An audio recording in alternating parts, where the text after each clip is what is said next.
All right, I had to hop on real quick and just talk about the Tesla Cybertruck.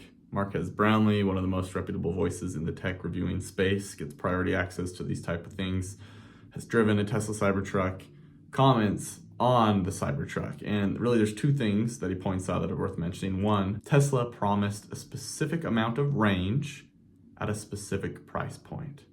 And what they're promising turns out was really unrealistic, not just for Tesla, but for the whole EV space in general. I think EVs are awesome. I just bought one. I love it. But let's not act like there aren't limitations. And it's going to be really interesting to see how EV car makers in the next 5-10 years are able to compete when it comes to this. But anyways, Tesla promised for the Cybertruck about 500 miles of range. And we all know that EPA estimated range is already kind of a fudged number where they'll say something and that's if you don't turn on the heat and you go, 45 miles an hour. And anyways, I digress.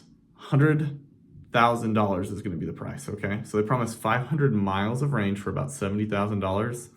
Turns out it's just going to get north of 300 miles range, which is like a 40% decrease of what's promised. And the price is increased by 30%. It's going to be around 100 grand. So Tesla is definitely underperforming on this delivery. However, the Cybertruck, one, it is unique, okay? There's nothing else that looks like it, probably for a reason because a lot of people think it's ugly. I don't love it, I don't hate it, I just think it's interesting and hey, it's bulletproof, but let's be honest, if a car is gonna have that much battery, it's gonna have to be extremely heavy and everyone wants unlimited range, I get that. But one thing that's been pointed out by a lot of people on social media that I've seen is the biggest improvement we can make is supercharging stations in more locations, because when it comes to driving your car every day, you're going to charge it at your house anyways. You don't need 500 miles of range. Most people need less than 100. I commute a very long commute every couple of days and I drive about 100 miles and my EPA estimated 270 miles of range is perfect. I get home with over 60% battery. So with this Cybertruck, if you're going to need 500 miles of range, yeah, I get it. You don't want to make stops, but it's more realistic to just put more Tesla supercharging stations, in my opinion. If you're going to add bigger and bigger batteries, not only is it going to be way more expensive, but it's going to be a way heavier car. The Cybertruck's already like 8,000 pounds, I think.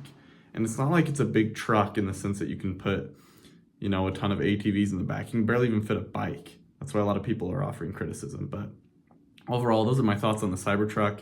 I mean, it's a cool car. It's expensive. I haven't driven it, so I can't say for sure, but man, that is unfortunate that it's under delivering, but just keep in mind, I mean, Elon Musk does this. He promises wild things and that's how he's gotten to where he's gotten. And this is only the first model. I mean, improvements will certainly be made, but man, brutal for Tesla to have that poor accuracy when it came to what it was promising its initial drivers. I'm excited to see some on the road though.